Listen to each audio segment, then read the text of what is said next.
নাম ধরে ডাকছিস? নাম ধরে ডাকছে বলে কি এমন মহাভারত অশুদ্ধ হচ্ছে শুনি? হ্যাঁ, শোনো, সেই দিন গেছে। হ্যাঁ, আর তুমি এখন একটা সাধারণ লোক।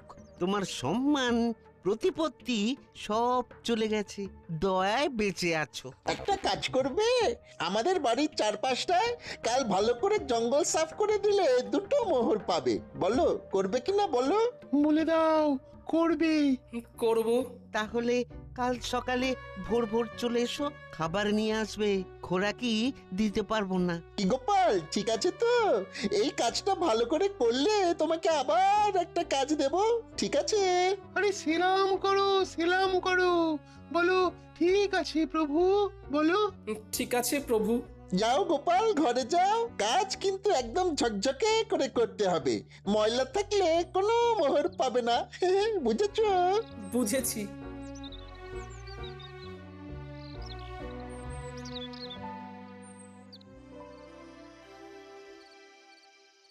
মহারাজ, এ কি শুনছি?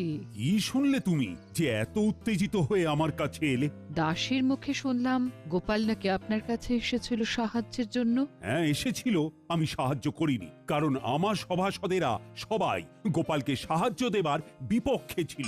গোপালের এই ভাগ্য বিপর্যয়ে আপনি ওর পাশে দাঁড়ালেন না মহারাজ, অথচ আপনার যখন বিপদ ঘটেছে তখন গোপাল সবটুকু দিয়ে আপনাকে সাহায্য করেছে। ও তার জন্য বেতন পেয়েছে, আর বেতনের বিনিময়ে ও কাজ করেছে। বাহ, খুব ভালো বলেছেন মহারাজ, খুব ভালো।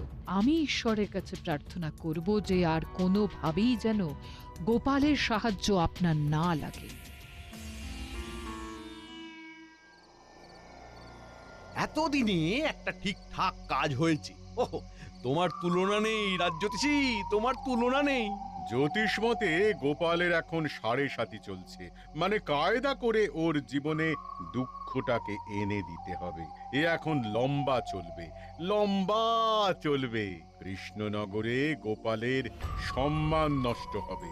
কতজন কত চেষ্টা করেছে, কিন্তু তুমি যা করেছো তা আমি কোনোদিনও ভুলবো না। এবার আপনি আমাকে দেখবেন, আমি আপনাকে দেখেছি। গোপালকে চিরকালের মতো সরিয়ে দিয়েছি।